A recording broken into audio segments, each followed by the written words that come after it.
சிம்மராசி. சிம்மராசி நேயர்களே, உங்களுக்கு குரு பகவான் 12ஆம் இடத்துக்கு வரார். 11ஆம் இடத்துலேருந்து அவர் பஞ்சம சஷ்டகாதிபதி என்று பெயர். 5வது வீட்டுக்கு 8வது வீட்டுக்கு அதிபதியான குரு பகவான் 12வது வீட்டில் உங்களுக்கு உச்சம் பெறுகிறார்.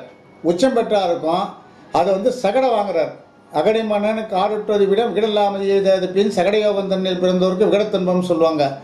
குருவுக்கு 6-8-12 சந்திரன் வரும்போது இதுக்கு சகட தோஷம் என்று பெயர். இது சக்கர தோஷம் என்று சொல்லுவாரு, சகட யோகம் என்று சொல்லலாம். அதாவது ஏற்றம் இறக்கம் இருந்துகிட்டே தான் இருக்கும் அந்த வருஷம். அதே நேரத்தில் பொருளாதாரங்களுக்கு, அதாவது 50 லட்சம் கையில் வச்சுருக்கோம், பிரயோஜனம் இல்லாத அந்த ரூபாயை வச்சுன்னு யாருக்கு என்ன பிரயோஜனம்?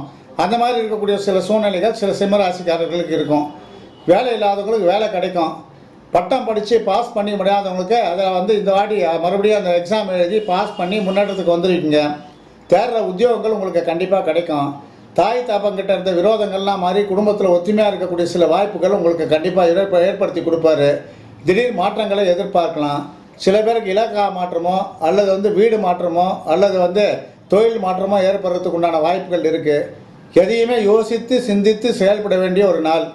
அதே மாதிரி சிம்மராசிக்காரங்களாம் அடுத்தவங்களுக்கு நகையோ அதே நேரத்தில் முக்கியமான பொருள்களையோ இரவலாக கொடுத்தீங்கன்னா அது திரும்பி வருது ரொம்ப கஷ்டம்.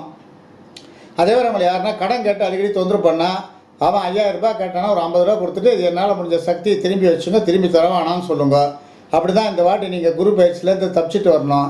வியாபாரிகளுக்கெல்லாம் ரொம்ப நல்ல அமோகத்தை கொடுக்கும். எலக்ட்ரானிக் சம்மந்தப்பட்டது, அதே நேரத்தில் கம்ப்யூட்டர் சம்மந்தப்பட்டது, இந்த மாதிரி சம்மந்தப்பட்ட வியாபாரங்கள்லாம் ரொம்ப சிறப்பாக நடக்கும். தங்கம், வெள்ளி, பித்தளை, செம்புலாம் ரொம்ப சிறப்பாக நடக்கிறதுக்கு வாய்ப்பு சிம்மராசிகர்களுக்கு இருக்குது. தக்க சமயத்தில் நல்ல நண்பர்களுடைய உதவிகளும் அவங்களிடையும் கிடைக்கிறதுனால நல்லது நடக்கும்.